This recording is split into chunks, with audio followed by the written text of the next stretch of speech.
शनिदेव और साढ़े साती अक्सर लोग नाम सुनते ही खौफ में आ जाते हैं। चलिए सच्चाई समझते हैं। क्या साढ़े साती का मतलब सिर्फ दुख और कष्ट है, या फिर इसके पीछे कोई गहरा रहस्य छिपा है? सच तो ये है, शनिदेव कोई खौफनाक सजा नहीं देते, वो तो बस हमारे कर्मों का साफ दर्पण है। मतलब कर्म फलदाता। इंसान इस दुनिया में जैसा बोता है उसे बिल्कुल वैसा ही फल मिलता है, एकदम सटीक। देखिए, अच्छे कर्म आसमान की ऊंचाइयों तक ले जाते हैं और बुरे कर्म वो कड़वी सच्चाई का सामना करवाते हैं। फिर लोग इस ईश्वरीय न्याय से इतना क्यों डरते हैं? क्योंकि यहाँ कोई भी सच ज्यादा दिन छुप नहीं सकता। साढ़े साती कोई कठोर सजा नहीं है, बल्कि ये तो आत्मशुद्धि के लिए एक बहुत जरूरी आध्यात्मिक परीक्षा है। इस दौरान छिपे झूठ बेनकाब होते हैं, गलतियां सामने आती हैं, झूठा अहंकार टूटता है और सही रास्ता मिलता है। इसे समझने के लिए एक धोखेबाज व्यापारी की कहानी देखते हैं।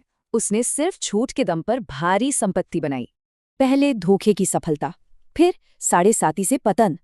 जब अहंकार टूटा और सच्चाई अपनाई तो जीवन वापस संवर गया। क्या ये पतन कोई ईश्वरीय सजा थी? बिल्कुल नहीं, वो तो बस उसकी खुद की गलतियां दिखाने वाला आईना था। बात एकदम साफ है, हर एक कर्म का अंतिम हिसाब होता है। ब्रह्मांड में सब कुछ दर्ज हो रहा है।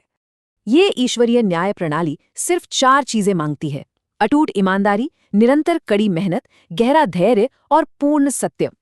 जो लोग सत्य के मार्ग पर हैं, शनिदेव उनके लिए एक बेहद शक्तिशाली मित्र और सहायक बन जाते हैं।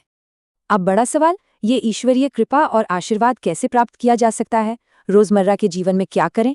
बस हमेशा सच बोले, लगन से काम करें, गरीबों की मदद करें और हाँ, अहंकार से बिल्कुल दूर रहें। याद रखें, शनिदेव सजा नहीं देते, वे केवल सही रास्ता दिखाते हैं। इसलिए खौफ की कोई जगह नहीं है। बिल्कुल, शुद्ध कर्मों में किसी भी इंसान का जीवन पूरी तरह से बदलने की गजब की शक्ति होती है।